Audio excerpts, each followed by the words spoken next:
Hello everyone, আসসালামু আলাইকুম। কেমন আছেন সবাই? আজকে আমি বানাবো তিলের নাড়ু। আর তার জন্য আমি এখানে নিয়েছি সাদা তিল, আর সাথে নিয়েছি ঝোলা গুড়। আর এদিকে আমি চুলাতে একটা কড়াই বসিয়ে দিয়েছি, তিলগুলো ভেজে নেব। তো এই তো দেখেন, আমি কিন্তু একদম অল্প আঁচে তিলগুলো ভেজে নিচ্ছি।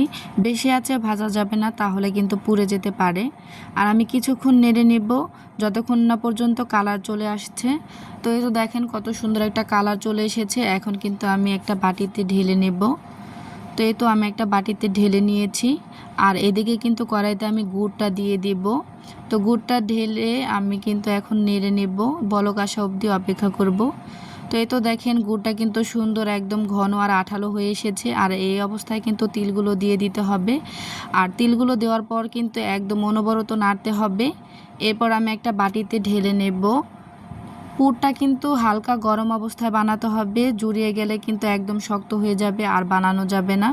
এই তো দেখেন আমি দুই হাতের সাহায্যে কিন্তু গোল গোল করে নাড়ু শেপ দিয়ে নিচ্ছি। আর আপনারা চাইলে কিন্তু আপনাদের পছন্দ মতো শেপ দিয়ে নিতে পারেন, ছোট বড় করে। তো এই তো দেখেন আমি এভাবে করে সবগুলো নাড়ু বানিয়ে নিচ্ছি। আর তিলের নাড়ু আপনাদের কার কার পছন্দ কমেন্টে জানিয়ে যাবেন। ভিডিওটি এই পর্যন্তই, সবাই ভালো থাকবেন। আল্লাহ।